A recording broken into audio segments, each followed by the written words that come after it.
نن درته د حضور پاک یو بل شان ذکر کوم. ادا چې نبی کریم صلی الله علیه وسلم ته الله پاک عظیم معجزه ورکړي. هر پیغمبر له خدای معجزات ورکړي، ځکه معجزه د پیغمبر د پیغمبرۍ دلیل. عام خلق د خلقو نه دلیل غواړي چې څوک یو خبرو کې نو تا سره څه دلیل دی. یو سړی دعوو کې چې دا کور زما دی وي دلیل دی سره. یو سړی دعوو کې دا دکان زما دی دلیل دی سره. یو سړی دعوو کې دا ښځه زما دی وي دلیل دی سره. یو سړی دعوو کې زه د دې کلي اوسېدونکی م دلیل وښایم. دقه رنګې پیغمبر د پیغمبرۍ دعوه کوي چې زه د الله د طرف نه د مخلوق د هدایت دپاره لیږلی شوی. نو که د هغه نه څوک دلیل غواړي چې دلیل دې څه دی، نو الله پاک پیغمبر له بیا دلایل ورکړي وي. هغې دلایلو ته هغې براهینو ته معجزات وایي. عاجزه کوونکي دي مخلوق له د دې مثال بل څوک نشي پیش کول. که بل څوک یې مثال پیش کړي نو بیا خو به هر سړی وایي د پیغمبر یم او دا مې دلیل دی. نو معجزه داسې یو شی دی چې بغیر د پیغمبر نه یا د پیغمبر د منشا نه بغیر د بل چا نه دا د سره نشي صادرېدی چې بل څوک دعوه ونه کړي. حضرت موسی علیه السلام چې کله فرعون ته راغی او دعوت ته ایمان یې ورکړ، نو هغه ورته همدغه وایي که نه، وی تا سره څه دلیل دی؟ نو هغه ورته کونټۍ په ځمکه وغورځوله، وی دا مې دلیل دی. د هغې نه الله اجدها ښامار شروع جوړ شو تل. او حضرت عیسی علیہ السلام په خپله وایي، قرآن شریف کې الله ذکر کوي وَأُبْرِئُ الْأَكْمَحَ وَالْأَبْرَصَ وَأُحْيِي الْمَوْتَىٰ بِإِذْنِ اللَّهِ. زما دلیل دا دی چې په برګي لاس راکاږم الله به یې جوړی، او چې مادرزاد ړوندي د مور نه پیدا ړوند چې اډو جوړیږي نه، هغه له په سترګو لاس راکاږم جوړیږي به. او مړی څوک جم دی کولی شي احیي الموتى باذن الله، دا خدای په حکم زه مړیم جم دی کو. دا معجزه شو. دقه رنګې حضور پاک لم خدای پاک هغه معجزات ورکړي دي چې د نورو پیغمبرانو نه زیات دي. هر پیغمبر معجزه د هغه دلیل دی. زمونږ بعضې ملایان صاحبان د پیغمبر علیه السلام او د نورو پیغمبرانو د معجزو په منځ کې لږ داسې تقابل غوندې کوي، نو لږ خطا شي تېر وځي د نورو پیغمبرانو د معجزاتو لږ تنقیص او توهین ترې راشي. دا به نه کوم.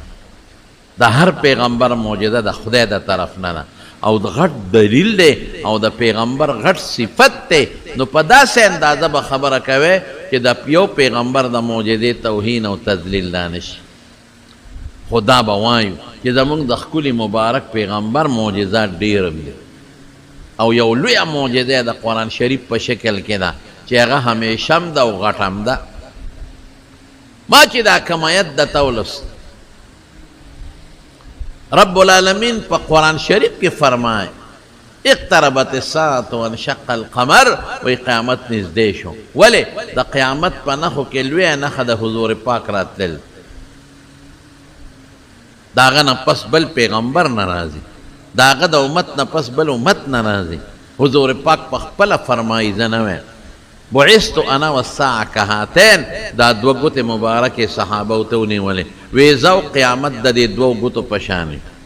دا یو ګوته بل ګوتې ته نږدې ده، نو قیامت ما ته ګورې نږدې دی. دا یو ګوته د بل ګوتې نه فاصله نه قبلوي، نو زما او د قیامت په منځ کې د بل امت او د بل پیغمبر فاصله نشته. د مکې خلکو خصوصا ابو جهل د حضور پاک نه د یو معجزې تمنا وکړه. جبل ابي قبیس باندې وی ته مونږ ته یو معجزه وښایه. وی څه معجزه؟ وی دا سپومې دوه ځایه کا. نو معجزه د پیغمبر په اختیار نی، شرع قائد کې شته او نورو کتابونو کې هغه چې الله وغواړي نو صادره شي، چې الله ونه غواړي نه کېږي. کله چې الله غواړي نو پیغمبر تړه کې واچوي، نو افوري وشي کله پیغمبر وی دا کار کوم نو ظاهر کې خلق وی لکه دینه خدا معلومیږي چې رده اختیار دی نه دا وت الله لکه واچي دا خدای لکه واچي نو دی وی دا قوم دا کار کوي رسول الله صلی الله علیه وسلم سپومه ته په دې ګوته مبارکه اشاره وکړه سپومه دوه ځایه شو نیمه په غر پاتې شوه نیمه د غر نه اخوا شوه او قرآن شریف کې الله فرمایي اقتربت الساعة وانشق القمر سپومه سیرې شو په میان سپومه څوک شلولی شي بې د الله نه بل څوک نشي شلولی دا د الله طاقت دی پیغمبر معجزه وه الله ورته کې واچول او حضور پاک ته الله کې واچول چې دا اشاره وکړه اشاره یې وکړه نو پیغمبر نه الله سپومه دوه ځایه کړه هغه ذات چې قرآن شریف کې الله فرمایي اذا الشمس کوورت وی داسې وخت به راشي چې د انور به هم ټوکړې ټوکړې شي دا ځمکه به داسې شي کالفراش المبثوث دا خلک دا به د پتنګانو په شان او دا ځمکه به ټوکړې ټوکړې شي الله قادر وی څنګه منې که نه دا معجزه نه وی دا خو تا په مونږ جادو کړ ته خو جادوګر رسول الله مبارک ورته فرمایل خصائص کبرا کې شته سیوطي لیکلی دی وی ښه جادو خو په تاسو کېږي په بل چا خو نه کېږي که خو زه جادو کوم په دې مخ کې خلکو به وکړم چې څوک په کورونو کې دي یا په چارسده پېښور کې دي نو هغې باندې خو نشم کولی وی او بالکل خو وی چې ستاسو قافلې چې کومې تللي دي شام ته یمن وغیره ته هغوی چې راشي هغې نه تپوس وکړي چې هغوی رالل دي تپوس وکړه په پلانکېش پسې نه وي تاسو لیدي دي وی او سپومې په میند دوړه کړې شوې وه یو داسې لاړه او بله په ځای وه او بیا دواړه یو ځای شو وی وایه که نه چې زه جادوګر یم خو په تاسو مې جادو کړ په دغې خلکو خو ما جادو نه دی کړی په دې قافله وویل یاره وی ته ډېر غټ جادوګر یې ستا جادو په ټوله دنیا چلیږي دا د پیغمبر معجزه یعنی هغه کار چې د پیغمبر نه صادر شي یا د پیغمبر مخکې د هغه د منشا مطابق صادر شي دو خبرې دي ګورئ یا د پیغمبر نه صادر شي یا د پیغمبر په مخکې د هغه د منشا مطابق د هغه خوښی نو هغه وشي د هغه اراده نو هغه وشي لکه د پیغمبر اراده و نو سپومې دوړه کړې شوه دې ته معجزه وایي او دا د عقل نه او د عرف نه بهی دی نه د انسان عقل اخلي نه په عرف کې څوک کولی شي دا یوه شو دویمه څه ده دویم هم درته ووایم حضور پاک چې کله معراج ته لاړ قرآن شریف وایي زه نه وایم سبحان الذي أسرى بعبده ليلا من المسجد الحرام إلى المسجد الأقصى الذي باركنا فيه لنريه من آياتنا إنه هو السميع البصير الله خپل پیغمبر خپل بنده د بیت الله د مکې مکرمې نه بوته بیت المقدس ته څونه مزل هغه زمانه کې د میاشتو مزل د اوښانو د پیاده و د آسونو بیا بیت المقدس کې دوه رکعته مونځ کړی دی پیغمبرانو ته بیا د بیت المقدس نه بره تللی د اسمانونو ته حالانکه د دې ځمکې نه اسمانه پورې د 500 کالو د تیز سورلی مزل دی هغه الله ته پته چې څومره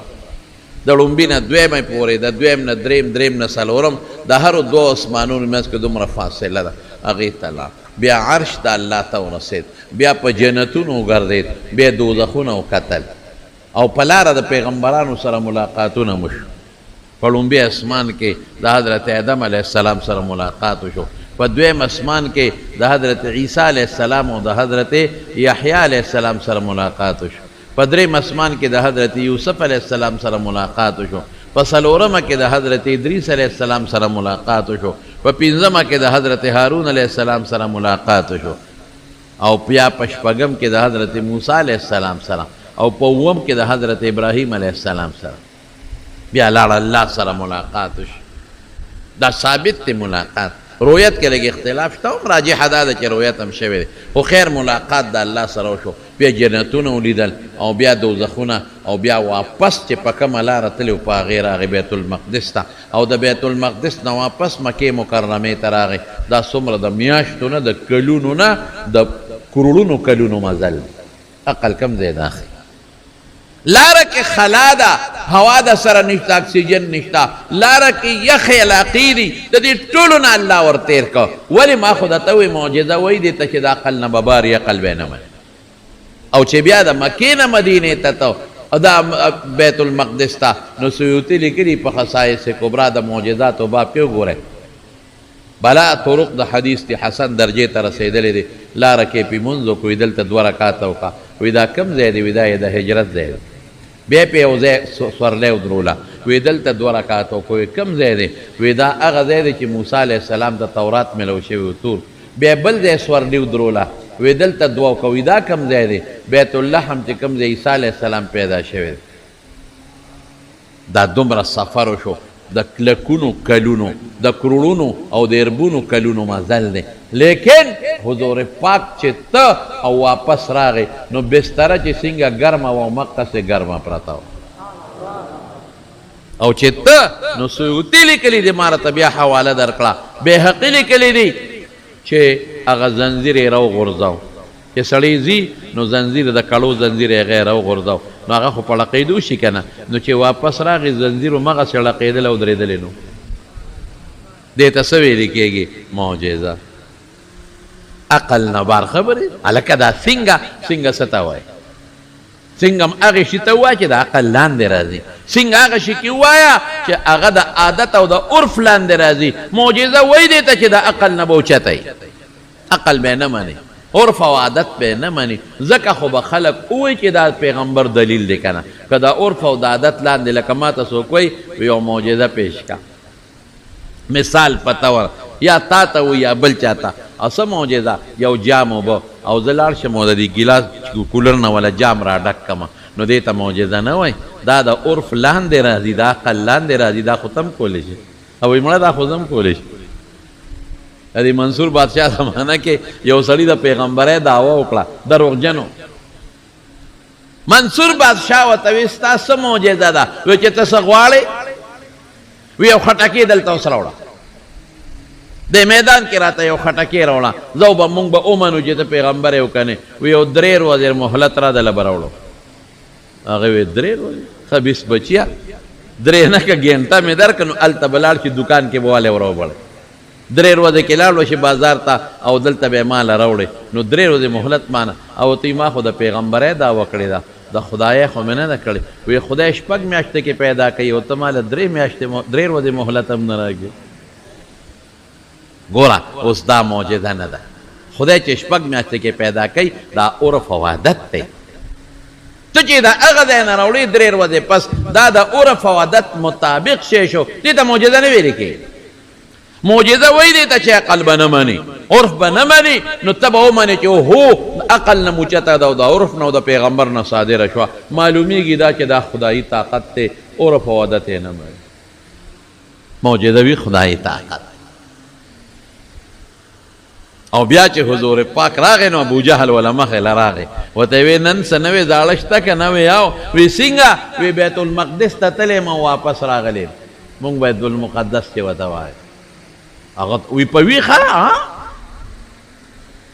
وی څنګه تللی؟ بس وی لاړم الله بوتلم. وی د خلکو مخکې به ووایې خبره یې پې کلکوله چې دا خو به ټول خلک ونه مني، دا شته مسلمانان به مو وایي چې دا څه وایي، دا به مو واپس ترېنه لاړ شي. حضرت ابوبکر له ورغی، وی راشه ملګری خو دی نن بل څه وایي؟ وی څه وایي؟ وی چې په لږ ساعت کې زه بیت المقدس ته تلیم او بیا واپس راغلیم لږ ساعت کې. وی دا خبرې کوي مړه؟ وی دا خو وړه خبره ده. وی که هغه وایي چې په لږ ساعت کې اسمان ته تلیم او بیا راغلیم بیا هم منم، چې ته یې دروغ مونږ ته نه دي ویل. نو خلک یې ورته راغونډ کړل. وی د دې مخکې به وایې چې زه تلیم یاو حضور پاک هغې ته مخامخ و. د دې وجې نه بعضې علما وی منامي د خوب معراج دی، او راجح دا چې دا د ویښې دی. که د خوب په هغې څوک اعتراض نه کوي. که ما درته اوس ووایي چې هلکه مینه بېګا زه په خوب کې تللی یم او په خوب کې بیت المقدس کې مونځ کړی دی، نو ته به وایې چې هلکه خوب کې خلک امریکې ته هم ځي او لندن ته هم ځي. د ویښې په هغې خلک اعتراض کوي. وما جعلنا الرؤيا التي يريناك الا فتنة للناس. خلق یې راغونډ کړل، دوی ته ووایه وایي بېګا تلم بیت المقدس ته، بیا راغلی یم. ابو جهل خو پوره شیطان، غټ په الف لام شیطان رضی. وی تلی وی یو نو بیا خو به د بیت المقدس جومات تا ته معلوم یې که نه وایه کنه د جومات مخ کم طرف ته دی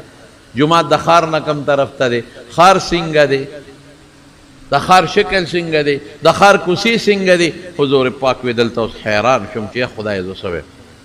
یو سړی د شپې یو ځای ته لاړ شي او لږ ساعت له لاړ شي هغه زمانه کې خو بجلی هم نه وي نو څه پته لګي زه د ښار نه څه خبره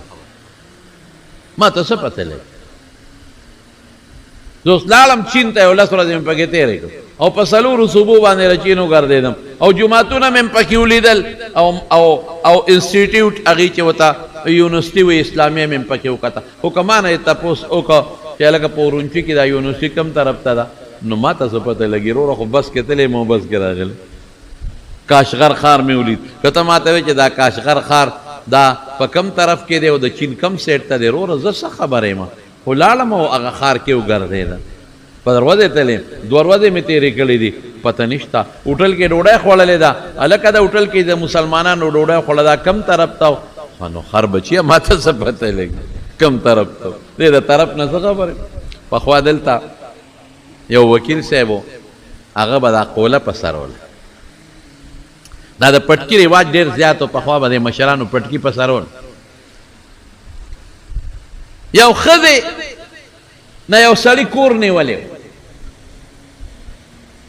ښځې دعوه وکړه جج سره چې ما نه دې سړي کور ونیو دا وکیل صاحب د هغه سړي وکیل و چې عدالت ته لاړل نو وکیل په جرح وکړه په دې ښځه وی دا کور ستا دی وی یو وی د دې څو لاړې دي برګې څو دي اوس که ستی نو تا ته به خپل کور او د هغې برګې معلومې که ستا ته برګې نه معلوم چې څو لاړې دي نو تا بیا به ستا نه ښځه حیرانه شوه ورته یې وکیل صاحب دا خو ما جوړ کړی دی په ګلکار او په مزدورانو زه د برګو نه څه خبره او چې مې جوړ کړه دې ظالم رانه نیولی دی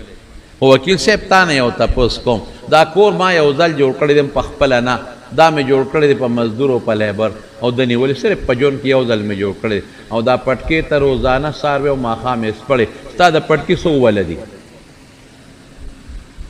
وکیل صاحب غریب غلی شو چې دا د پټکي د ولونو نه څه خبرې ما ته څه پته لګي چې څو ولونه دي تاسو په دې جومات کې څونه منځونه وکړل که زه رانه تپوس وکړم چې زمونږ په دې جومات کې څو صفه دي نو ته وایې مولوي صاحب زه خو صفونو شمېرلو له نه یم راغلی خو دلته پکې منځ کوم دا خو چاته پته نه حضور پاک نه تپوس کوي ښار جومات کم طرف ته د جومات دروازې څنګه دي دا حیران شوم چې خدایه که ویم چې ما ته خو پته نشته دا قمقل دي راپورې اوس ملنډې کوي او لاسونه ټپوي او خاندي او که ورته ویم نو زه خو د شپې لږ ساعت له تلې هم په تیاره کې ما ته څه پته لګي وایي چې دې تپوس وکړو حضرت جبریل علیه السلام بیت المقدس او ښار غونډ راوړو او په دې جبل ابي قبیس یې راته مخامخ کېښود یعنی کېښودل دا چې پردې ختمې شوې دا نه چې ښار یې روچت کو دلته یې کېښود ښار یې نه دی روچت کړی چې دلته یې کېښود او هغه ځمکه خالي شوه مطلب دا چې څنګه جبل ابي قبیس مې لیده دقسې مې ښار ولید پردې ختمې شوې مکمل پردې لاړې ختمې شوې دی به تپوس کوم ما ته ښکارېده ما به جواب ورکو دې ته معجزه وایي نه منو وی نه منې وی ښه یو کار وکئ که نه وی ستاسو قافله د شام نه را روانه وه تپوس وکړئ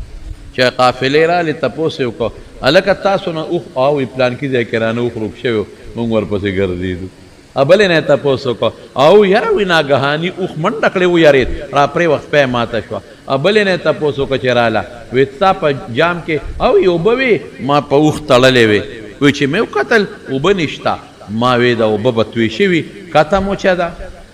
جام هم نه دی وړېدلی او په جام کې اوبه نشته حضور پاک وی ما درنه وڅښلې دا ټولې خبرې معجزات دي د حضور پاک دا عقل نه اوچت قسم په خدای زمونږ ښکلي مبارک پیغمبر له خدای پاک ډېر لوی شان ورکړی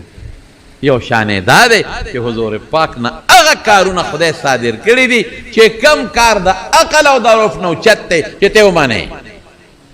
ولې یو باندې سیر هغې په ترمذي جلد ثاني کې حدیث دی حضور پاک دعوت ورکوي ایمان راوړه مسلمان شه هغه ورته وایي ستا د پیغمبری څه دلیل دی وګوره معجزاتو باب کې په ترمذی دویم جلد کې شته هغه ورته وی حضور پاک ورته فرمایل وی که دا اونې د غونچک ته اشاره وکړم چې راکوشه او لاندې راشي او بیا ورته اشاره وکړم چې بره وخیجه وبه منې بلکل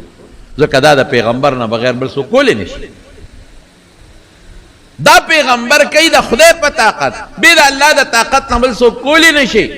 رسول الله مبارک هغه غونچک ته اشاره وکړه څانګه اوږدېده ځمکې له راورسېد بیا اشاره وکړه څانګه لنډېده خپل ځای له ورسېد بانډیسي کلې بیا شهادت وی خدای مسلمان حضرت جابر څه وایي حضرت جابر وایي وی په احد کې مې پلار مړ شو بلا قرضې وې پې او خلکو له نیټه د کجورو ورکړې وه چې کجورې وشي سیزن کې در کوم به وی په هغه کال کجورې کمې وشي قرضداري رالل موږ لا خپل کجورې راغلې ای خدای کجورې خو لګي ته خو بلا قرضداري دي او دا مې و چې د پلار غاړه مې بنده ده چې دا غاړه یې زاده شي دا به څه کېږي ما وی د الله رسول لازم حضور پاک لرالم د الله رسوله زما په پلار بلا قرضونه دي او د کجورو دی او سیزن نیټه دی او سیزن راغی او کجورې تاسو ته پته سخت کال کمې شوې او خلک غواړي نو که ته زما باغ ته رالې زه هغه ټول قرضونه چې د چا دي هغه راغونډوم او ته ووینې او ستا د وجې را سره نرمي وکړي نرمي دا معنی چې یا مې پلار ته دا شته والي او باقي ورته وبخي او یا خیر دی دا شته دی والي باقي به بل کال ورکم حضور پاکو فرمایل وی ځه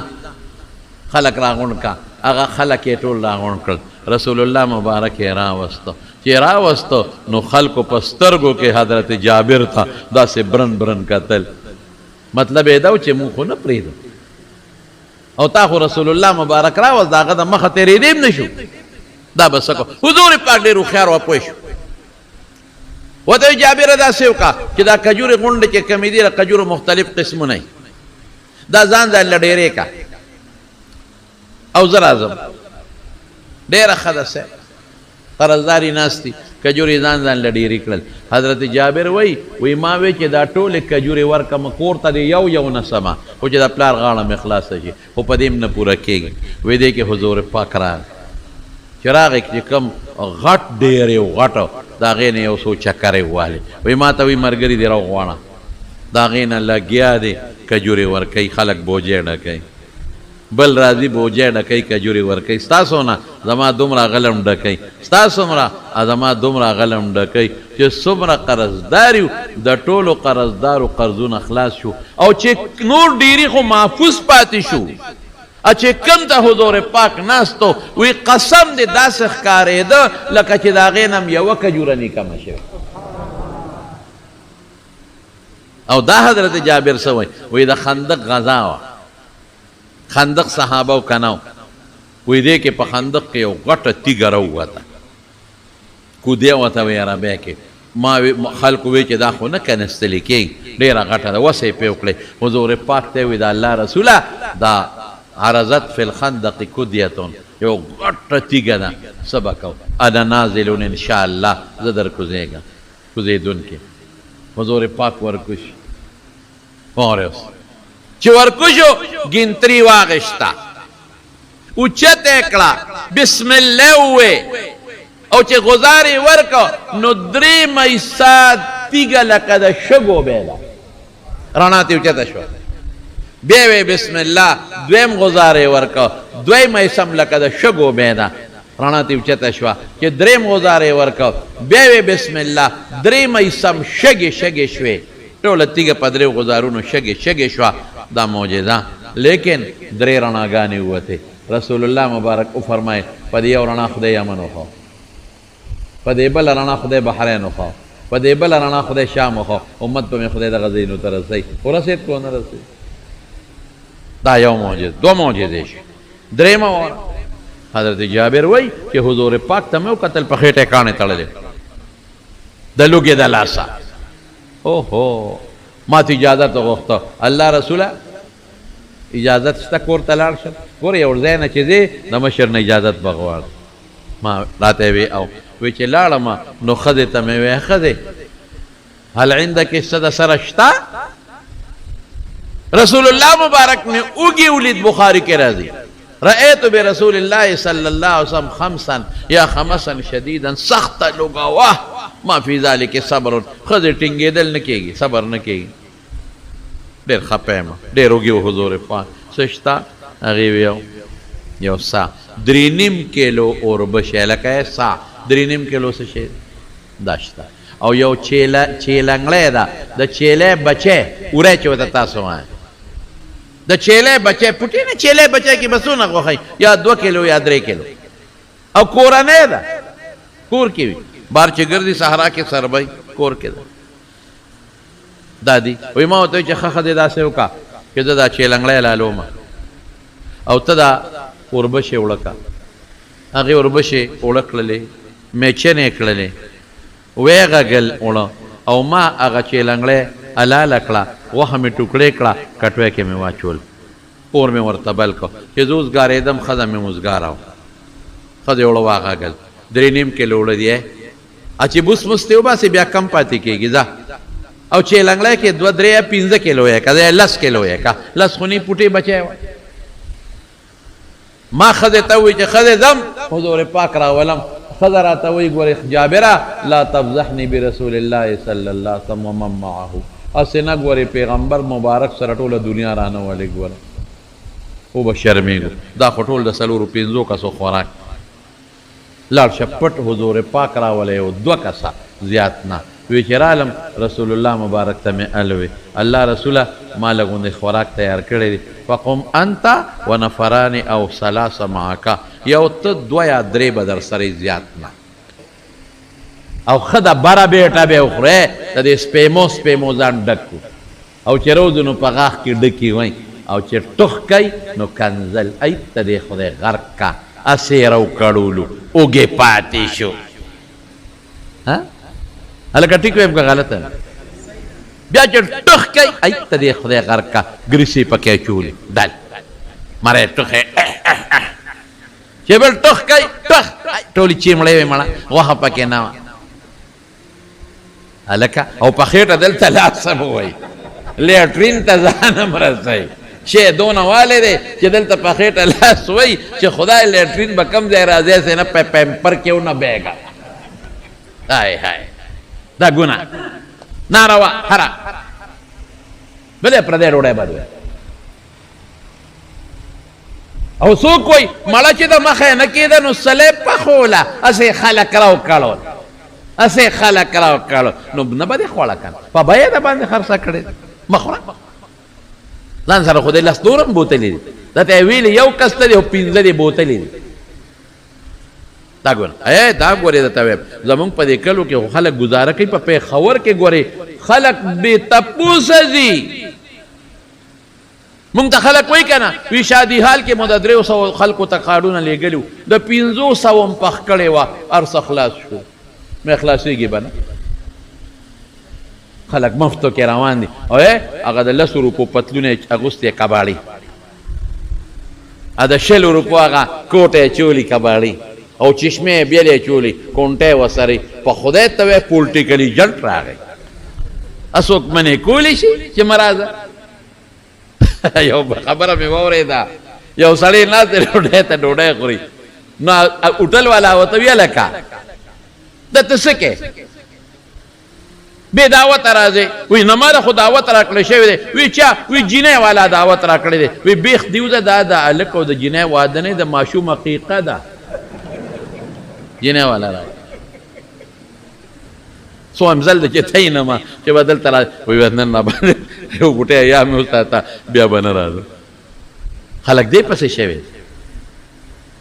او بعضې پکې لا داسې دي یو ځای ورشي نو ګوتې متې وایي غوښه مخه راوالي نو چې هغه ځای خوند ونه کړي نو په بل شادي حال ورننوځي په خدای ګناه رسول الله مبارک فرمایي چې بې دعوته یو ډوډۍ له ورغلی نو دا سړی څه دی دخله سارقا وخرج مغیره غل ورننوت غلاله ډاکې وکړه ډاکو دې بار بې دعوته و پردی ډوډۍ له نه حضور پاک له چا دعوت وکړه آی هاي قربان شم د مبارک پیغمبر په خدای هغه اصول یې مونږ ته ښولي دي چې په هغې عمل وکړو هر څه به ټیک ټاک کي شادي حال کې به ډوډۍ نه خلاصېږي بیا سړي ته وایي وی ای بنده تا چې مونږ له دعوت راکړه مونږ دومره و دا پکې نو دی وروستو راغلی دی او مونږ سره راغی که اجازت ورکوي خو چې دردن نشي که نه ورکوي چې واپس ځي هغه وی بل اذنت له دله اجازت ورکوم که یو سړي ته چا ووایي او تا ته پته ده چې دی بغیر ډریوره نه ګرځي یا بغیر نوکر نه نه ګرځي او دعوت ته ورکه نو خیر دی ډریور نوکر د سره تلی شي دې ته دلالتن اذن وي هغه ته پته ده چې دا به راولي خو داسې به نه کې چې د دنیا خلک بې دعوته یو ځای پسې ورمنډې وای او د پردی ډوډۍ به سپکه بلکل نه وی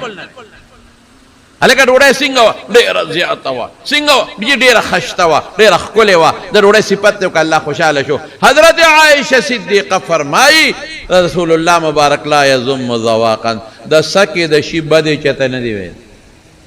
ان اشتهاه اکله که یو شی به خوښ او به خوړه و ان کرهه ترکه او یو شی به نو خوښ پرې به خوښ دې وخوره نه دی خوښ پاس پرهیز دې نه دی خوښ پاس هغې غریب روجې پخ کړي دي ټولې دنیا له یو شان دي بعضې پکې داسې وي چې دی ورغې هلکه جي خوره زما خو جي پرهیز دی ما له روجې نه دي خو ما له ډوډۍ ښه ده یا خدای اوسه غریب به د ډوډۍ د کم ځای نه راوړي دا زموږ د خلکو عادت بچې څه درته کېښودل پرهیزونه مریضونه مه یا پرهیز یې کور خوره چې رالې خو بس چې څه درته کېښودل هغه وخوره که پرهیزانه وه پرهیزانه وخوره که نه بس معمولي غوندې ډوډۍ موډۍ هغه مه تنګوه کور به مه تنګوه او ګورې یو خبره بله هم درته کوم بې ټیمه په چا ورځم ما دا پټیم یو سړی په لاره ته ډوډۍ وخت دی زمونږ راګیا بابا جي د خدای پاک وبخښي هغه به درې قسمه میلمه دی یو ته ګل میلمه وایي یو ته غم میلمه وایي او یو ته وشرق میلمه وایي ګل میلمه دې ته وایي چې په 11 بجې راشي نو دا ګل دی ولې 11 بجې ډوډۍ وله برابرولی شي غم میلمه هغې ته وایي چې ماسپښین مونځ دې کړي او ډوډۍ دې مثلا زه تیاره ده او دې در باندې راغی نو زه خپله به کمه کې او شړق میلمه دې ته وایي چې ډوډۍ دې خوړلې و دې په 3 بجې راغی وي ډوډۍ مې نه ده خوړلې دا خو شړق دی که دې وخت کې د کم ځای نه تاله د ډوډۍ راوړم ښځه ودره بچي وده دي د چا په ښځه وس کېږي او په چا به پرې نه کېږي زم یو ملګری دی هغه کور ته بوتلی م ډوډۍ له څه به رالی دعوت وکړه وایي ما کور ته به راځې ډوډۍ به خورئ د دې ځای نه ورسره لاړم صاحب هغه د په علاقې ته چې کور ته یې بوتلم تشه ښوروی را باندې وخوړه دغه دې ناست دی امین دروغ خو نه یم جومات کې ناست یم او دومره ښوروا په خدای دونه برکت و پکې چې خلاصېده کم ځای وی ما ته که پکې مې ما ته نه چې د دې ټولې په بو ډوډۍ پکې ما ته کې بیا نه خلاصېږي تشه ښوروا د لونچر ښوروا ورته وایي د لونچر ښوروا هغې ته وایي چې مکې مرچکې واچوې اوږه پکې وټکی ور واچوې او پیاز پکې ور واچوې دغې ته د لونچر ښوروا ما ته وایي ما سره ډوډۍ نه خوري مې بس یو ځل دوکه شوی بس دی د دې نه مې موټر وته 4-5 تیل ولګېدل په هغې مې ځان له دلته چرګ ولې نه حلاله او مفتو کې ښوروا دې را باندې خوړه حاجی یاره که یو سوک دی و نو ښه به وکړې مالګه خو غوښتې یې شوه که چې مالګه راوړه چې څه به دې ورته کېښودل پروا به یې نه لرله چې پکې غوړي شته مالګه شته او که پکې نشته د پیغمبر په سنت و عمل موږ به څه چل کوو ډوډۍ ته کېږدي ډس چې هلته به شکري ولري ډس چې هلته به ترکاري ولري پلیټ به دا ستاسو ډوډۍ دا دونه غوړي دا دومره مالګه او دا ځانه د لیمنیټر جوړ کړی څه چلو شي انسان دی که ښځې نه غلطي نه کېږي حضور پاک فرمایل جابر ته کثیر طیب ډېره زیاته ده او اعلا ده زه ورځه ښځې ته دې ووایه چې کټوۍ بلا نه راکوځئ او اوړه دې بلا په تنور نه پورې کوي زه درځم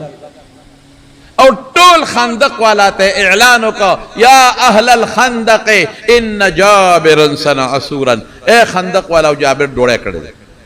حی هلا بکم راځئ او د سیل مې زر راځئ جابر مخکې دی او صحابه ورپسې اوی په زرګونو صحابه دي چې هغه لاړ ښځې ته پته ولګېدله وی جابره څه وی حضور پاک خو ځان سره ټول خلک راوستل تا ته ما نه وي چې وي زه پټ ورلم ساررته په غوږ کې مې ورته پټ او بیا ټول خلک راوستل چې را دننه شو رسول الله مبارکه وی وړه را دې خوا کا وړې ورته دې خوا کړل پکې دم وې او خپلې لاړې بسقه فیه لاړې مبارکې پکې توپ کړلې هاي هاي او په ترکارۍ کې خپلې مبارکې لاړې توپ کړلې ایرونو صحابه هغه خلک دی چې هغه ترکاري خوړلې ده او هغه اوړه چې د حضور پاک مبارک لاړې پکې پرېوتې دي کوم خلک وی شابه بله پخلی والا هم راوغواړه په تنور کې دله ډوډۍ پخېږي نو 3.5 کیلو خو یو ښځه هم پخولی شي ماشوم هم پخو وی بله راوغواړه لګیا شوه صیبه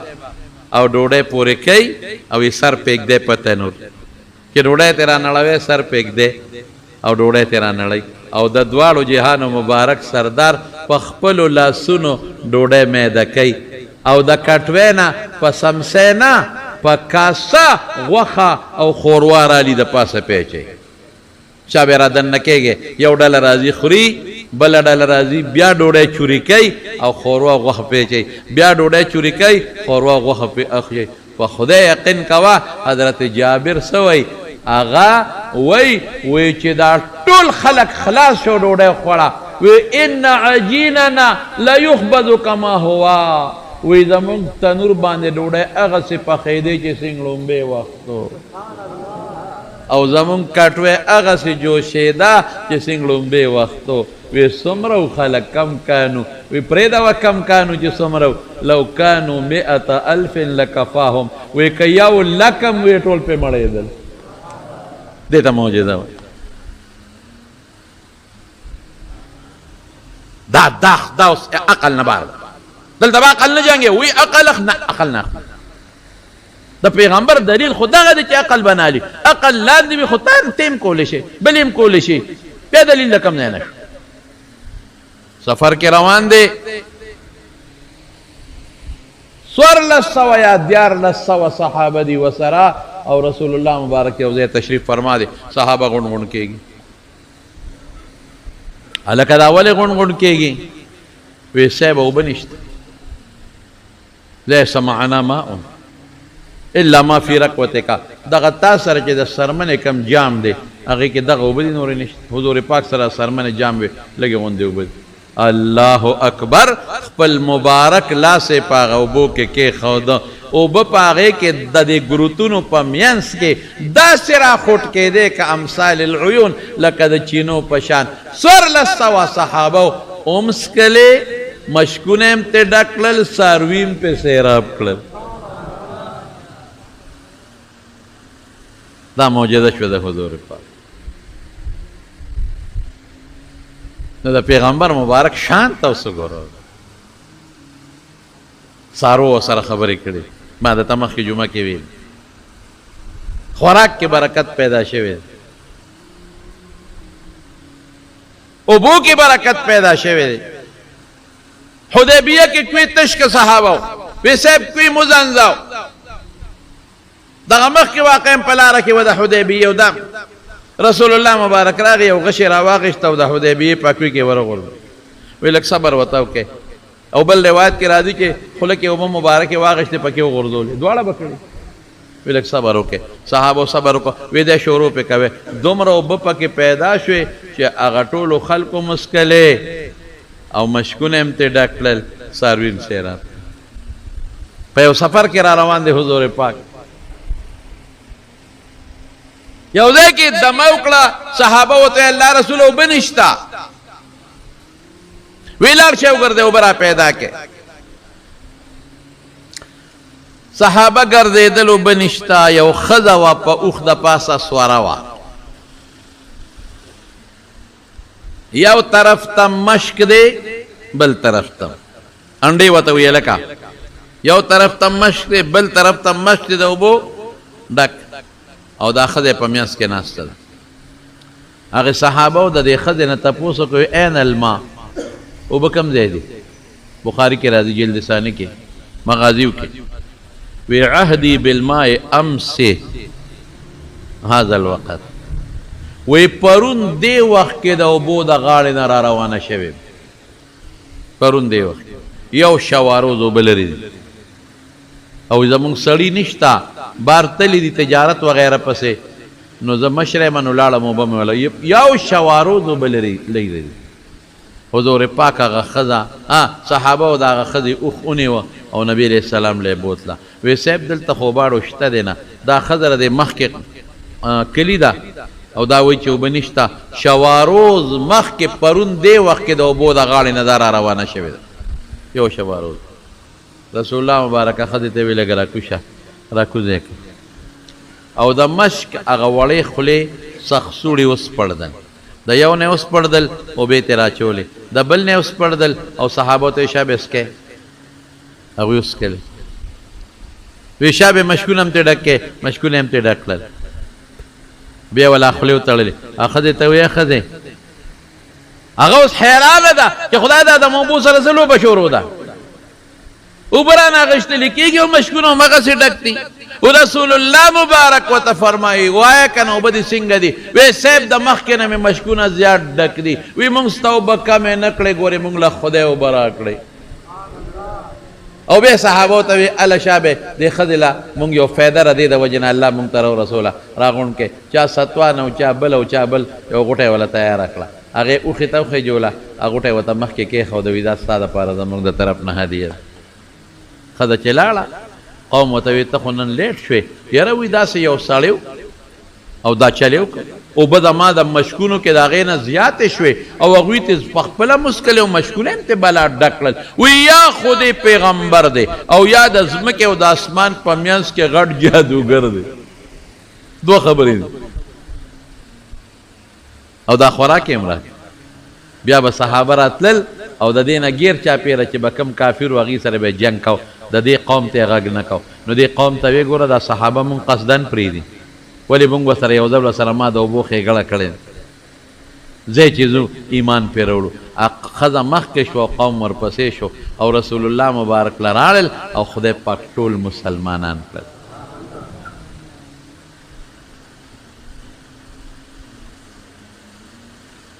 صحابه څه وایي آی های وی قسم دې چې ډوډۍ به م خوړه نوړی به زمونږ په لاس کې سبحان الله وی حضور پاک سره کاڼي دي لاس کې نیولې دي کاڼي وی سبحان الله سبحان الله سبحان الله حضرت ابوبکر له ورکل هغه کې موي سبحان الله سبحان الله کاڼي وی سبحان الله حضرت عمر له ورکل هغه کې موي سبحان الله سبحان الله سبحان الله حضرت عثمان له ورکل رضی الله عنه یو څو ځله تسبیح وی بیا بند نو کاڼي چې سبحان الله وی دا د عقل نه بار خبرې نه دي یو صحابي ډوډۍ کړې وه حضور پاک چیلې یا ګډې والا لال کړې چې ډوډۍ وخوړه هډوکي وغورځول په ځمکه صحابي ته وایي دا هډوکي راغونډ کړه راغونډ یې کړل وایي مخې ته کېده کېښوده د دواړو جهان او مبارک سردار پې د پاسه لاس سراخ کو واپس ته چیلې جوړ شي او څه جادونو نظر بندي چې ګنې هغه وخت سره به چیلې او بیا بنو نه نه نه هغه بیا هغه چیلي منډې والې ګرځېده او بیا په خپل مرګ لاړ مړ شو حلال شو یو صحابي حضور پاک راله یو تولیه را کړې وه یو رومال هلکه رومال او تولیه چې کله خیرن شي موږ ورسره څه کوو وینځو یې وی قسم دی چې به کله خیرن شو موږ به تنور کې ومنډه تنور به نه سوځو د رسول الله مبارک وجود سره جنګېدلی چې رو به م ویس پاک شوی به یو ځای کې حضور پاک مبارک او دسماتې کو پرده نشته لوی صحرا ده پرده نشته هغلته یو اونه ده لرې هلته یو اونه ده یوې ته یې اشاره وکړه او بلې ته یې م وکړه اونه ځمکه شلی او را روانې دي او د حضور پاک خواله راورسېدې دواړه او ټیټې شوې پرده یې وکړه او داسې مات که یوې اونې ته یې اشاره وکړه او بلې ته یوه خپل ځای له لاړه بله خپلې ځای جاءت لدعوته الاشجار ساجدة تمشي إليه على ساق بلا قدم سو کوئی د حضور پاک 300 معجزې دي،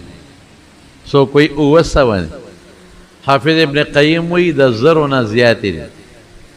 سو کوئی 1400 دي. مولانا ادریس کاندهلوی رحمت الله علیه سیرت مصطفیٰ کې لیکلي دي چې چاته څومره معلومي شوي دي هغه شمېرلي دي، څومره چې چاته معلومي شوي دي هغه شمېرلي دي. وی د حضور پاک معجزات د شمېر نه زیات دي. وی هر صحابي د پیغمبر معجزه ده. ولې؟ وی کاڼې به نرم کې ټوکړې ټوکړې به کې، اوسپنه به نرمه کې اور کې به واچې راتاو به کې، لرګي به نرم کې په اور راتاو به کې، خو انسان چې روان شي نو هغه نیغول ګران دي. اوس هم ډېر خلک راځي د ما زوی دی او بد عمله دی، څه ورسره اوس روان دی نه سمېږي، زما لور بد عمله ده، څه ورسره وکړم؟ نشي سمولی. لیکن دغه صحابه کرامو د جاهلیت ژوند ته وګوره او د اسلام ژوند ته وګوره. لوڼه به یې جم دی ښخول دې خلک، دغې خلکو د اسلام نه مخکې جواری به کول. لور چې یو انسان جم دی ښخوي، زناکاری پکې عامې کمې بدعملی نه وي، خو چې په رسول الله مبارک سره یو ځای شو او په هغه مبارک نظر پې پرېوت نو داسې شخصیات ته جوړ شو چې تر قیامته پورې به د هغې مثال پیدا نه کړي.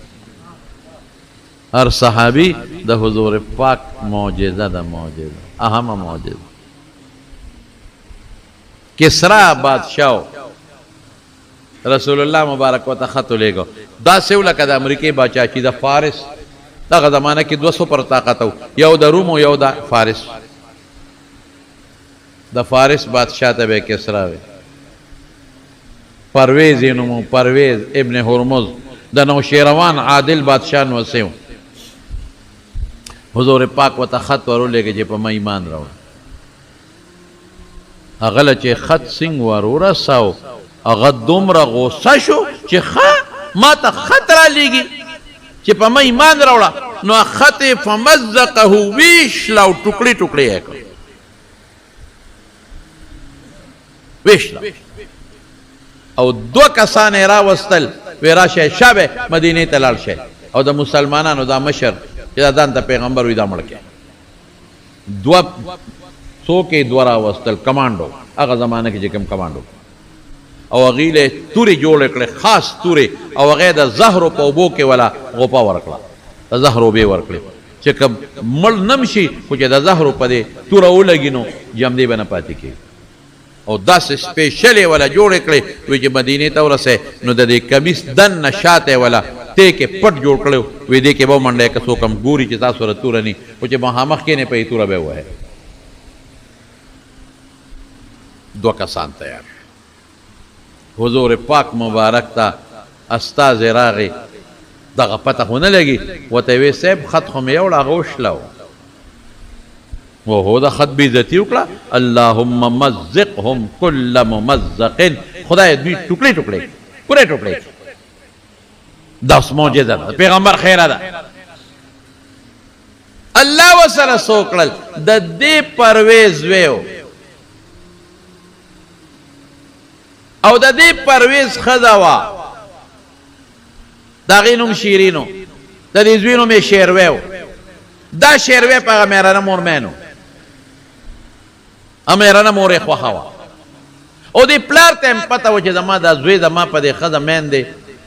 څه د سره څوک هم په دې کشمکش کې و. بس دا زوی لګي شو دا شیروی، او دا پلار یې مړ کړ. دې دپاره یې مړ کړ چې دا ښځه دا ښځه دا مېره مور زه قبضه کړم. پلار ملک زما د پاره، دا خو زما د پاره ډېر لوی شرم دی چې زه به د خپل میرې زوی مې دی خو د هغه په نکاح کې به راځم. نو هغې خودکشي وکړه، هغې ځان مړ کړ. نو چې دا شیروی راغی او پلار یې مړ کړ، د پلار مخصوص الماری وه، هلته ورغی. پلار ته پته وه چې دا زوی به یا ما وجني یا به یې زه وجنم. نو هغه په خپله الماری کې یو بوتل کې زهر اچولی او د پاسه په لیبل لګولی چې دواء مفید للبا، چې دا دارو د قوت د انساني قوت دپاره ډېر مضبوط شی دی زهر. مطلب دا دی که دې ما مړ کړي نو دې به زما الماری له راځي نو پرېږده چې ما مړ کړي چې دی خو مړ شي که نه چې دی مړ کړ او د پلار الماری یې کولاو کړه هغې کې دغه شیشه پرته وه په هغې یې لیکلي چې دا د انساني قوت دپاره ډېر مضبوط دارو دي منځ کې خو زهر پلار پې د دوکې دپاره لیکلي چې وایي زما د پلار چې به دومره ښځې ساتلې دا به ده دا دارو خوړل بس هغه شیشه په خولې ور واړوله خو چې قلقل شو نو قلقل سره قلقل شو لاړ مړ شو شیرین خدم لاړه پلارم لاړ دیم لاړ ولې پیغمبر خیره کړې وه اللهم مزقهم کل ممزق خدای غر کې هغه دوه کسان لاړل مدینې ته هغې خو لا نه دي خبر هغې خو وایي چې زمونږ بادشاه جمدی دی خو د ټلیفون زمانه نه وه پیغمبر پسې لاړل چې څنګه حضور پاک پسې لاړل جومات ته دننه شو رسول الله مبارک صحابو ته یې دا ونیسئ دا اوس بله معجزه چې څنګه یې ونیول وایي تورې ترې راوباسئ وایي تورې خو نشته ملا کې دلته منډلې تورې ترې راوباسئ وایي چا رالېږلې او څه دپاره نو هغې به خپل بادشاه ته رب وایي رب وی ان ربنا امرنا ان نقتلک وی زمون رب مونږ ته ویلي دي چې تا مړ کړو کسرا بادشاہ ته رب وی زمون رب مونږ ته اډر کړی دی چې دې مړ کې حضور پاک او فرمایل ان ربي قتل ربکما زما رب ستاسو رب وجلې دی قصه د اخلاص دا د حضور پاک معجزات زمارو د دې معجزات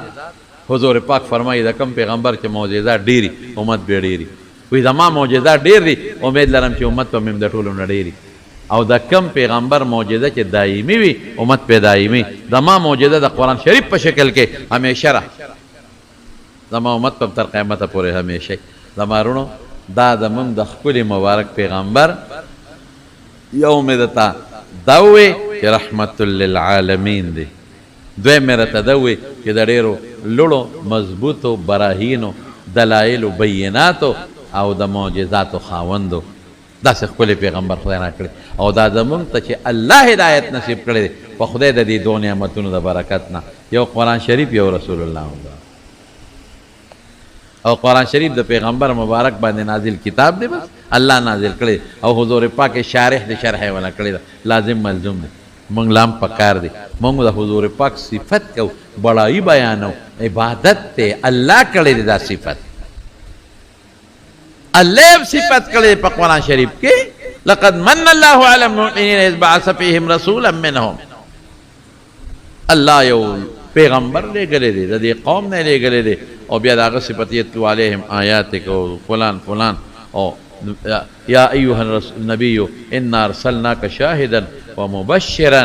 ورسولا ونذیرا وداعیا الی الله باذنه وسراجا منیرا بل راضی بالمؤمنین رؤوف الرحیم نو دا پیغمبر مبارک ډېر لوی شان دی خو موږ به دا بیانو ثواب دی پکې د حضور پاک لوړ شان به خلکو ته مخکې شي دا به مخکې شي پیغمبر مبارک د څومره لوی حیثیت خاوند دی خو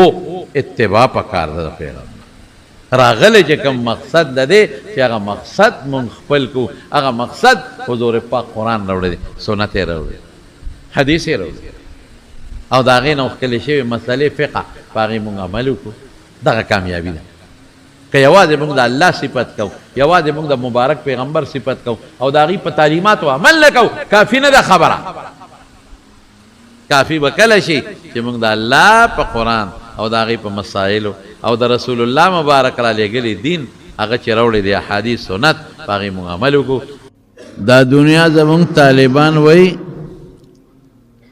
څوک وایي دا دنیا د ادنا مونث دی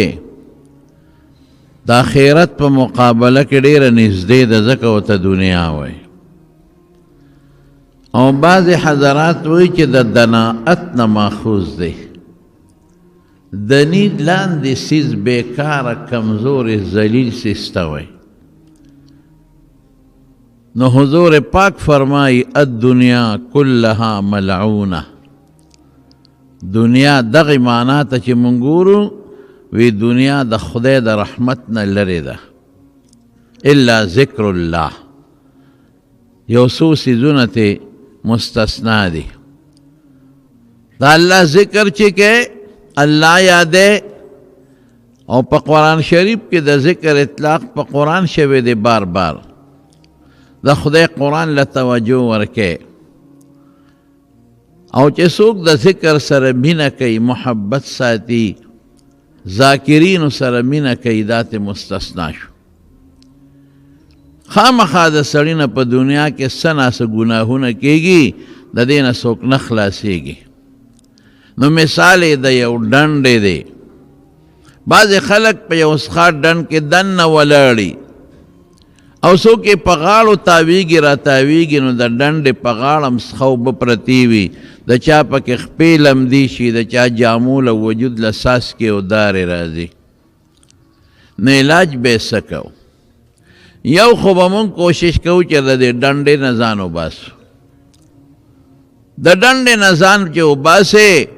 نو ګناهونه به پرېږدې. دا ګناهونه د ډنډې او د چقړو مثال دی، او نیک اعمال به کې. خو که بیا هم ته د دې ګناهونو نه ځان ډېر هم ساتې، نو لږه لږه ګناه درنه کېږي، د دې نه خلاصېږي. د هغې دپاره الله په خپلو بندګانو مهربانه دی، او مونږ ته اعلان کوي توبو الی الله توبة نصوحا. د زړه نه خدای ته توبه وباسئ، په توبه الله ګناه معاف کوي. خو ګورې دوه قسمه ګناه ده. یو هغه ګناه ده چې د الله او د بنده د حق سره تعلق لري. د الله حق دا ده چې په سړي منځونه پورې دی ونې دی کړی، یا زکات پې پورې دی ونې دی ورکړی، یا مالدار دی او حج یې نه دی کړی، یا روجې نه ده نیولې د رمضان فرض. دا د خدای حقونه دي، دا په توبو نه خلاصېږي، دا به خامخا ادا کې. روجې چې څونه دي اندازه به ولګې نیسې به، او حج دی نه دی کړی کې به. زکات دی نو که په یو ځای نشي ورکولی، په لږه لږه ورکوه، غاړه به دې ورو ورو خلاصېږي. او د بنده حق، د بنده نه دې کور نیولی دی، ځمکه دې تې نیولی دی، د بنده نه پیسې دې والی دي، دا نه په توبو نه خلاصېږي، دا به خامخا ورکې. دا نه په حجونو خلاصېږي، او نه په توبو، نه په صلات تسبیح. خپل حق او پردی حق. حضور پاک لی یو صحابي راغی، ګوره د جهاد او د شهادت څومره لوی اجر دی. وی د الله رسوله، که زه د الله په لار کې جهاد وکړم او زه شهید شم، او مخ په مخ وجنګېږم او زه شهید شم، نو ماله به خدای جنت راکې ویاو. چې سړی لاړ وي، دا سړی واپس راوګرځوي، چې راویې تا څه وې؟ وی ما دغسې وې. وی ګوره، که ته د الله په لار کې خالص د الله د رضا دپاره جنګېږې، مخ په مخ تختې نه او شهید شې، او بالفرض بیا د خدای را جمدی کی، او بیا مخ په مخ جنگیږي، او بیا شهید شي. بالفرض بیا د خدای جمدی کی، او بیا مخ په مخ جنگیږي او شهید شي. درې شهادتونه دې حاصل کړل چې دومره حق د دې ګوتې عمره پردې در باندې پوری، نو جنت ته نشې تللی. وی اوس جبریل راغی او دا خبره یې ماته وکړه. په توبه ده د سترګو ګناه دې مثلا کړې ده، توبه دې ویسته، د غوږ دې کړې ده، نن د موبایل د لاسه خلک په دې کې مبتلا دي. د اندام ګناه دې م کړې ده، ځه چې توبه دې ویسته، الله به یې درته معاف کړي. د لاس دې کړې ده، د خپو دې کړې ده، چا سره دې په ګناه کې امداد کړی دی، دا به راته خدای پاک په توبه وبخي. نو بهترین سیز د توبې دپاره څه شی دی؟ استغفار دی. استغفار، استغفر الله الذي لا اله الا هو الحي القيوم واتوب الیه. دا ډېر ښکلی استغفار دی. استغفر الله ربي من كل ذنب واتوب الیه. او چې دام نه درځي، نو مختصر وایا استغفر الله استغفر الله استغفر الله، بس دام کافی دی. صرف دا لفظ استغفر الله استغفر الله، په خدای چې په دې الله ډېر زیات خوشحالیږي په دې استغفار. دا ما چې کومې خبرې وکړې، دا خو د الله د قانون سره تعلق لري. که خدای وغواړي هر څه درته بخښلی شي. رحم جدا شی دی او قانون جدا شی دی. ما کومې خبرې وکړې، دا قانون دی. او که الله پاک وغواړي، د قانون نه بالاتر صبرم خدای پاک کولی شي، الله قادر دی هر سره ته بخلی شي، او بخیم درته ډېرو ته یې داسې بخلیم دی. یو سړی راغی او یو عالم ته وایي وی زه توبه وباسم خو ما یو کم 100 مړي کړي دي، زما توبه به قبوله شي. دا د حضور پاک د خولې مبارکې وینا ده. هغه وی یو کم 100 دی وجلی دی او تل اوی توبه وباسم خو هر شي دوزخ د ځای دی. توره اوچته کړه او هغه مولیم بام بد کړه، هغه یې بېغمه کړه. ورېږه چې وی تام ځای ته ورسوم، زړه دې راله خور کړه، 100 یې پوره کړل. بیا ورته چاوي ګرځېده، وی داسې مولا راته وښایه چې زما زړه له اطمینان ورکي او دا ما ګناهونه خدای پاک وبخي، ما الله معاف کړي. او جړلې خدای ته چا ورته پلانکي کلي کې یو مولوي صاحب دی ډېر ښه سړی دی، هغه له چې څوک هم ورځي هغه وایي توبه وباسه بس الله دې معاف کوي. وایي یاره ورځم که ده راته ویړه به مې مطمئن شي. په دې نیمه لاره کې وله مرګ راغی. حضور پاک فرمایي د رحمت او د غضب فرشتې رانې. د رحمت فرشتو وی مونږ ته سا وباسو ځکه توبې له روانو، که مولا د نم دې رسېدلې نو رسول الله مبارک فرمایي الندم توبتون، چې سړی ستومانه دا توبه را دی په ګناه ستومانه دی، دا توبه قبوله ده. هغه نور وی چې نه دی لا د ګناه په ځمکه کې دی مولا ته نه دی رسېدلی، دواړه سره په اختلاف شو. الله فرمایل وی کچو کې که دی د ګناه ځمکې ته نږدې نو د غضب دا فرشتې ته سا وباسئ، او که هغه کم توبې والا ځمکې ته نږدې نو هغه فرشتې ته سا وباسئ. نو دې ګناه والا ته نږدې الله هغې ځمکې ته وی تقربي را نږدې شه، دې بلې ته وی تباعدي لرې شه. فرشتو چې کچ وکړه هغه د توبې والا ځمکې ته یو لیش نږدې نو د رحم فرشتو ته سا وویسته والله وبخه. اوس دا د خدای رحم دی، دې ته رحم وای. دا د قانون نه اوچته خبره ده. ولې زمونږ په پاکستان کې شته دا قانون که نه؟ یوازې پاکستان کې نه، په ټول دنیا کې دا قانون دی. شیشه نه پانسی کی قانون مطابق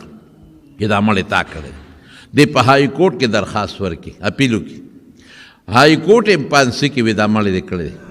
او مړی کړی مې.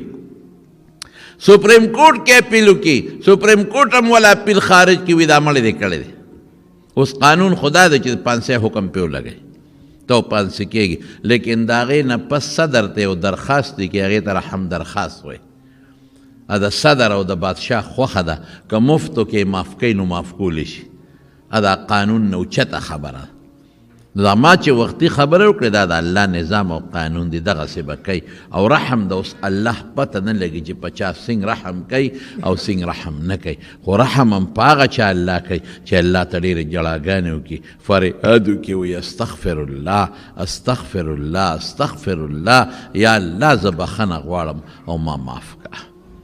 قسم دی چې په بخښنو په استغفار الله خوشحالېږي. دا ولې الله خوشحالېږي په بخښنه؟ د دې وجه راته اوس ووایم، دې کې تا ځان عاجزه که خدای دې لوی وګڼه. بخښنه خلک د چا نه غواړي؟ د لوی ذات نه غواړي، خدای دې لوی وګڼه. دویمه څه؟ دویم دې دا عقیده را چې خدای ما نیولی شي رانیسي مې،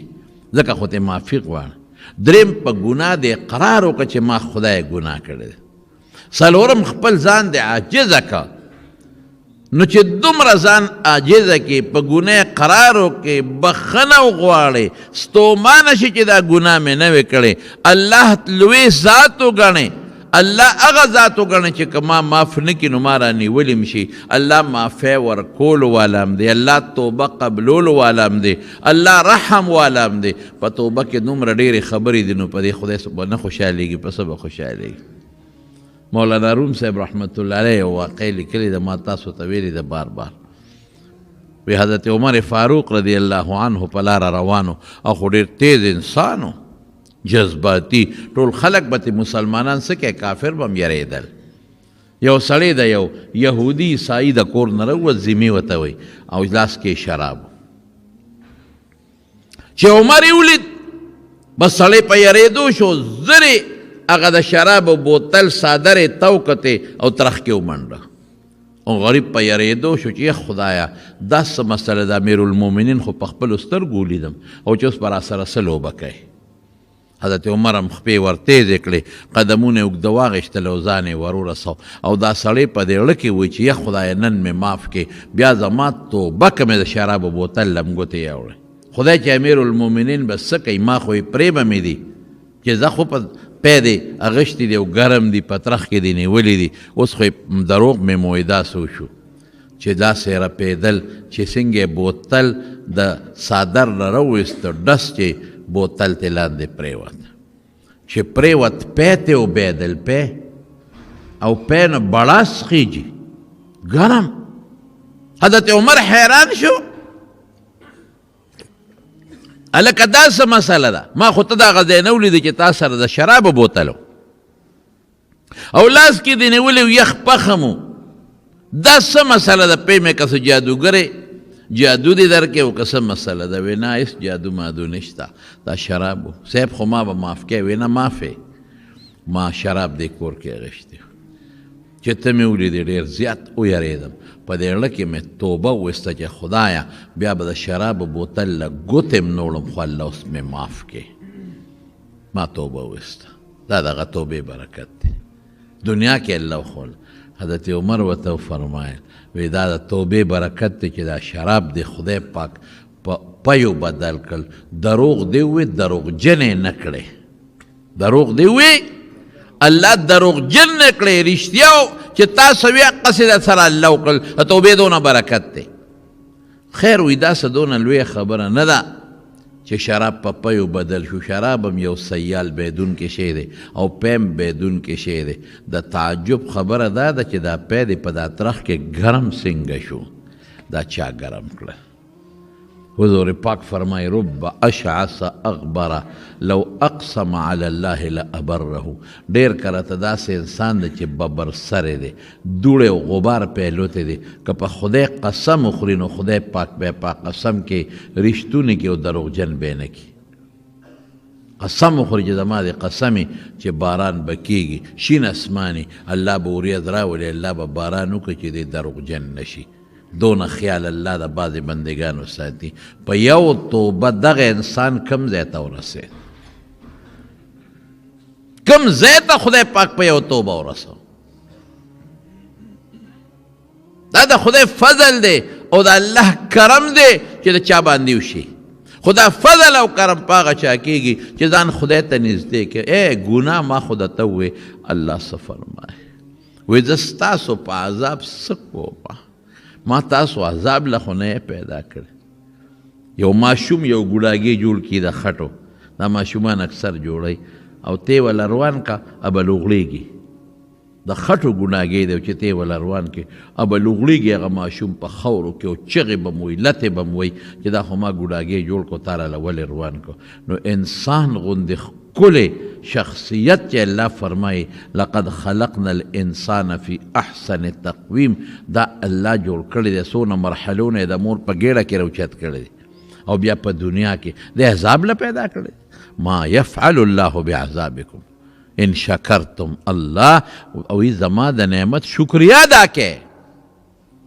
ناشکري مه کوئ بندګانو، لویي مه کوئ، تکبر مه کوئ. نو ګوره چې ته وې الله ما وبخه نو دا تا د لویۍ نه توبه وویسته، ځان دې عاجزه کړه. الله مونږ عذاب له نه یو پیدا کړی د بارو، خو مونږ په خپله د عذاب ځای ته ځان وردن نه کوو. په استغفار الله خوشحالي. حضور پاک فرمای وی بني اسرائیلو کې یو سړی و، هغه سړی ډېر ګناهګار و چې کله مړ کېده نو دا د بخاري شریف حدیث دی. نو ځان ته خپل بچي راغونډ کړل. نو هغه بچو ته کېناست، ایو ابن انا، وی بچو زه څنګه پلار یم؟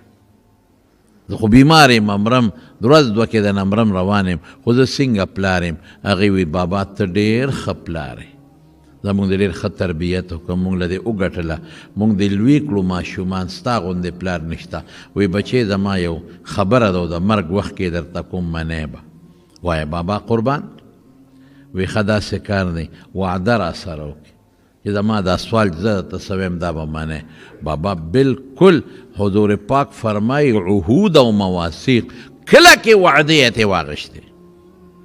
چې وعدې یې واغشتې وی بچی تاسو ته پته ده او ما ته پته ده زه ډېر ګناهګار یم ما ډېر ګناهونه کړي او که دا الله ته ور مخامخ شم نو داسې عذاب به راکړي چې داسې عذاب الله ډو چاله ورکړی نه دی او نه به یې ورکړي ما ډېر ګناهونه کړي زموږ د حدیثو بعضې علماو لیکلي دي بعضې محدثینو چې ده به د مړو نه کفنونه ایستل او هغه به یې خرڅول دا څومره لوی جرم دی چې ته د شپې ورځې او مړی راوباسې او د هغه نه کفن وباسې او خرڅی نو بیا خو مړی واپس څوک نه ښخوي بربنډ یې په دې میدان کې پرېږدي اوم دې د مړي نه کفن وویسته اوم د مړي بربنډ پرېښود جمدې نه د مړي بېعزتي دې وکړه مړي دې بې حیا که نباش علامه عیني او فتح الباري لیکلي دي سړی دغه ګناه والا څونه خطرناکه ګناه زما وروڼو وی ښه چې زه کله مړ شم نو ما به وسوځوې او زما داسې به مې وسوځوې چې زما هډوکي م ایره ایره شي او بیا به مې وټکوې په کاڼو کې او بیا به زما ایرې راوالی چې ښه ګرمه ورځې او تیز باد لګي نیمې به په دریاب کې ونولې نیمې به په دې اوچه باندې ونولې د مقصد دا نو چې ما به خدای جمدې نه کړی شي ایمان او په الله مطلب دا چې ځان له په خپله د عذاب ورکم کیدی شي الله ووایي چې زه بس هم دقسې رک ښه دی پرې چې ورکي دغسې ایرې ایرې دي په دې بچ شم ساده سړی بچو ورته وی بابا دا څه کې د ګناه د پاسه ګناه وی بچې ما د نه وعده اخیستې او داسې به کوې حضور پاک فرمایي چې کله سړی مړ شو بچو وسوځه مقه چلې ورسره او بیا وله هډوکي او غیرې ټولې وټکولې او نیمې په دریاب باندې ونستې او نیمې په دې اوچه خو چې څنګه یې ونستې نو رب العالمین ورته واپس وی کن نو دې نیخ پیدا شو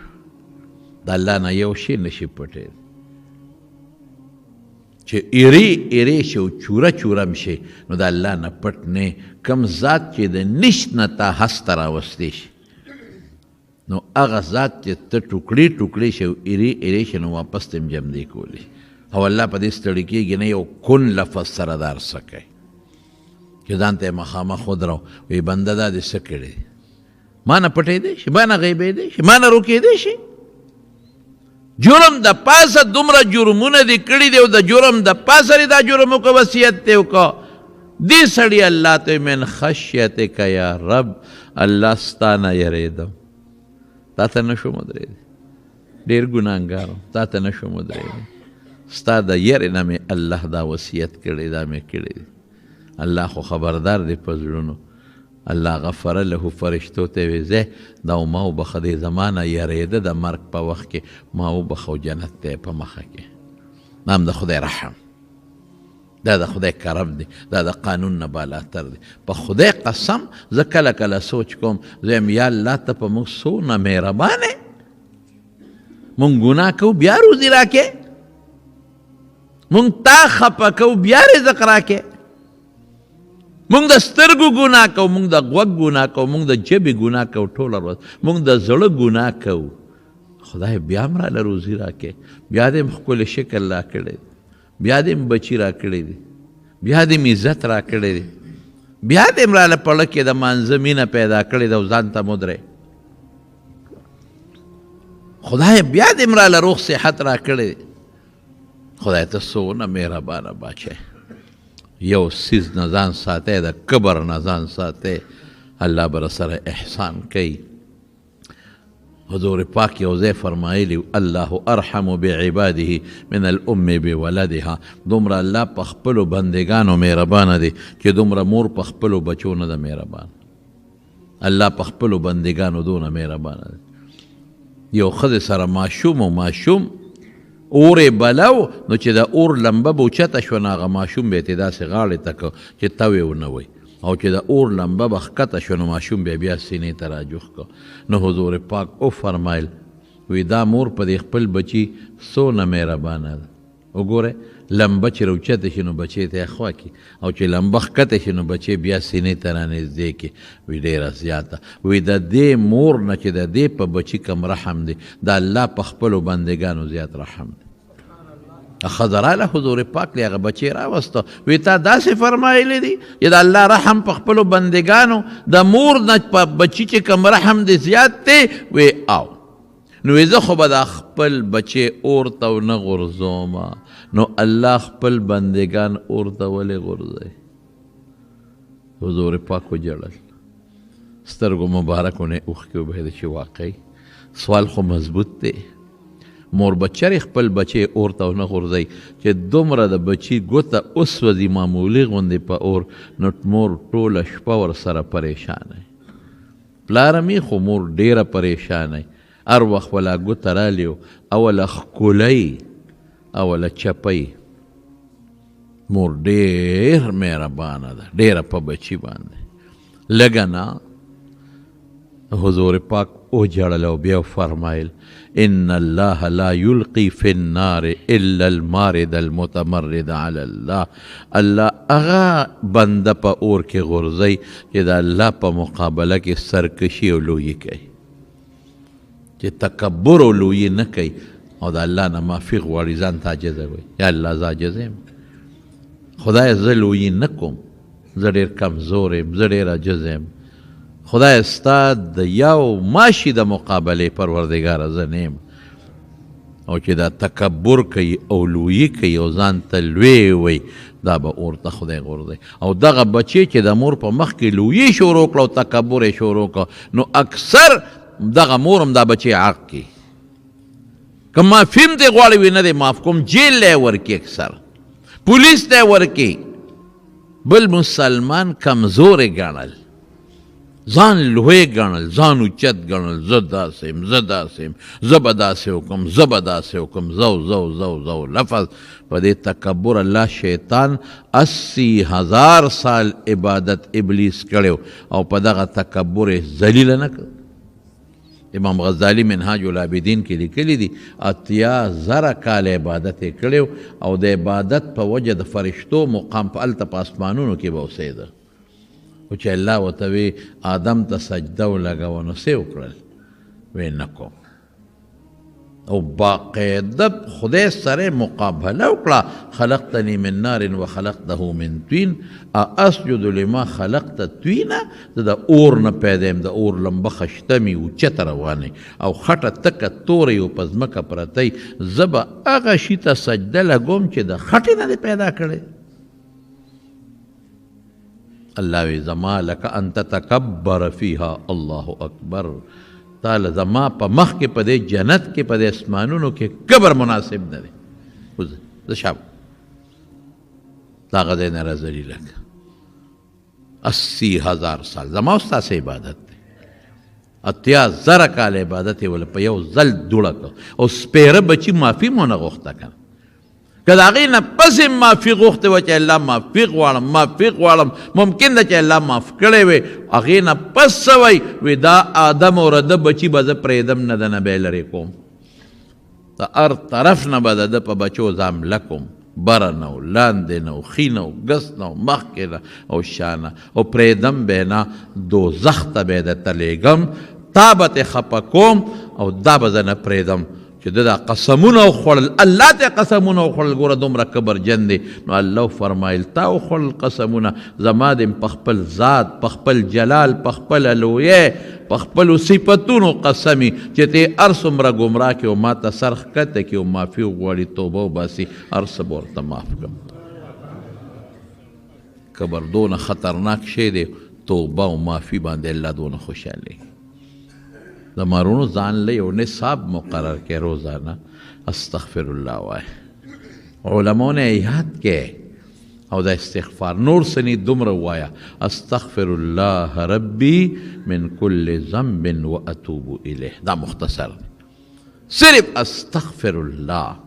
استغفر الله ربي من كل ذنب د خپل ربنا بخنه غواړم معافي غواړم د هرې ګناه نه واتوب الیه خدای ته رجوع کوم توبه وباسم توبه رجوع ته وي الله ته رجوع کوم خو د زړه نه د خولې نه دا نه چې صرف په خولې توبه توبه توبه توبه او په ړه کې ګناه پرته وي داسې به قطعا نه کې د زړه نه توبه وباسه لږ ورسره وجاړه او جړه نه درځي ځان جړغونې کا بهترینه توبه بیا هغه ده چې سړی 2 رکعاته صلات توبه وکړي لاړ شو یو ګوټ کې ودرېږه او 2 رکعاته نفل په دې نیت وکړه چې دا ګناه مې کړې ده الله لکه څوک داسې شته ما ته ویلی شي یو کس چې ما ګناه نه ده کړې نه هر سړی ګناه کوي لږه کې یا ډېره کې دقه ځای روزانه ماسخوتنې ماښام مانځه پسې وي ماسخوتن مانځه پسې وي ماښام مانځه پسې وي تهجد خو ډېر ښه دي که نه شي کولی ماسخوتن ماښام مانځه پسې د توبې په نیت اړه کې راوله اړه کې الله روز غونډه تېره شو ما نه ډېره ګناهونه شوي دي یو 2 رکعاته نفل وکړه او بیا لاس خدای ته اوچت کړه چې الله زه ډېر ګناهګار یم سار پرون ماښام نه پس تر اوسه پورې یو شوه روز الله ما ډېره ګناه کړې ده زه اقرار کوم خدای زه کبر نه کوم اقرار کوم ای الله ما معاف کا خدای ما معاف کا الله باندې معاف کړي حضور پاک فرمایي هیرونو وی که یو انسان دا ځمکې عمره ګناهونه وکړي دومره ډک ښه واوره دومره ډک د ګناهونه وکړي چې د دې ځمکې نه د اسمان غاړو ته ورسېږي د دې ځمکې نه والا اسمان غاړو ته ورسېږي دومره ګناهونه وکړي خو چې شرک یې نه کړی او دی مشرک نه او ما ته سر ولګوي او ما نه معافي وغواړي دا ټول ځای به وله د ګناه په ځای په نیکو ډک کړم لا ابالي اس پروا مې وی نشته پروا مې نشته الله د چا نه یریږي خو نه الله په چا کمزورې خو نه دی الله د چا نه شرمیږي خو نه د الله خو خپل بندگان دی الله خو د خپل بندگان عذاب له نه دی پیدا کړي دا بندگان دا د عذاب دپاره نه دي دا مسلمان چې د الله نوم وي لا اله الا الله وي درود شریف وي قسم دی که د عذاب له پیدا دا خو موږ ځان په خپله د خدای نه لرې کوو تکبر کوو کبر کوو خدای ته سر نه ښکته کوو خو دا کبر دی که نه مونځ نه کوو چې مونځ نه کوې خو تکبر دی وکړه که نه ځان دې د خدای نه لرې که مال یې درکړه ته بیا پکې زکات نه ورکوې مال یې درکړه ته بیا حج له نه ځې خو کبر کوې کمبخته که نه خو درته وایي ورکه نور زیاتوم مال ورکه نور درته زیاتوم نو ولې تکبر کوې ولې غرور کوې ولې ځان د خدای نه لرې کوې ټول به روزانه به استغفار وایې خرونو روزانه دغه استغفار ډېر ښه دی استغفر الله الذي لا اله الا هو الحي القيوم واتوب الیه دا ډېر ښه دی بس اخري یو خبره درته کوم حسن بصري یو ډېر لوی سړی نور په غضب نشي وي به قحط دی استغفار شروع کړي بل سړی راغی وي بچي مې نشته استغفار وایه بل سړی راغی وي غریب یم قرضدار یم استغفار وایه بل سړی راغی وی صاحب ډېر بې عزته یم خلک مې عزت نه کوي استغفار وایه چا ورته وی دا یو هر سړی راځي او ته ورته همدغه یو دم ښی چې استغفار وایه بل دې هم څه زده دی او که نه هغه وی قرآن شریف کې پهله وعدې کړي فقلت استغفروا ربکم انه کان غفارا